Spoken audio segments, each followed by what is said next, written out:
Thing about presidential debates that gives rise to some fascinating theories about candidates cheating to get an advantage. Chief National Correspondent Ed Henry took a look at some of the conspiracy theories now ricocheting across the internet. Watch. It all began with careless whispers about that bump in the back of Hillary Clinton's red jacket during her debate with Donald Trump. By the end of this evening, I'm going to be blamed for everything that's ever happened. Why not? Social media lit up with rumors that bump was a back brace desperately trying to hold Clinton up for 90 minutes to avoid a repeat of that plunge after she got pneumonia. Others jumped on this photo appearing to show a wire in her ear. Charisma News claiming the wire was, quote, meant to match her skin tone almost perfectly, theorizing it was a hearing aid or even an anti-seizure device, though Clinton's staff told us today she wears no such thing.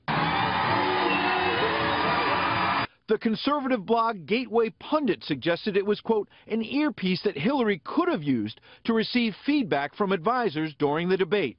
The nonpartisan PolitiFact, which normally fact-checks candidate claims on serious issues like taxes and trade, took up a reader's suggestion they check out this conspiracy theory. PolitiFact ruling that the charges about a Clinton earpiece amounted to a pants-on-fire lie. Some of Donald Trump's most rabid partisans simply can't accept that he didn't have a great night, so they're searching for conspiracy theories about Hillary Clinton having a secret listening device or engaging in hand signals. Oh yes, there were charges of Clinton collusion with moderator Lester Holt.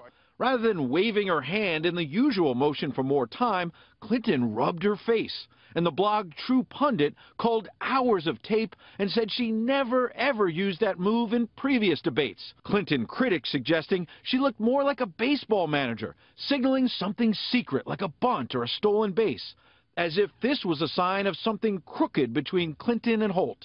Gasoline got poured on that fire when video emerged of a so-called mystery man greeting Clinton as she arrived at Hofstra University. And the same mystery man reappeared after the debate to grab Clinton's notes from her podium and then chat up Holt. Except the identity of that man is not so secret. He's Brady Williamson, a longtime political operative who's been involved in debate negotiations for the last 7 presidential elections. Now, Clinton aides called me back to say Brady Williamson has done advance work for all of their debates in this cycle with Bernie Sanders and now Donald Trump. And when I posted about this story on Facebook, former White House Press Secretary Joe Lockhart replied, Britt would know who that mystery man is since he traveled the country with him for over a year in the 1980s.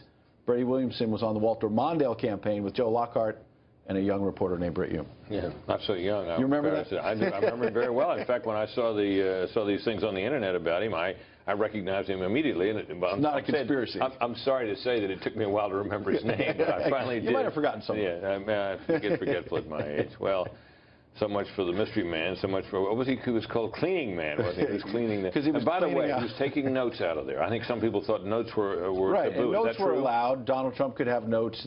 All these ground rules are hashed out. And in fact, that's what Williamson has done on these debates going back 7 election cycles, is negotiate the terms. They were allowed to have notes. They were allowed to have notes, so when he took papers away... Some people thought maybe there was some script that was going back and forth with Lester Holt from NBC and Hillary Clinton. It was just simple notes. You know what, I think it was a good report, but I have a feeling it's not going to put an end to these theories. No, I think there's going to be more conspiracy theories. In fact, hey, Brett, I was wondering... I wanted to give you a signal. I was trying to give you a rap signal. All right, Ed. Thanks, my friend.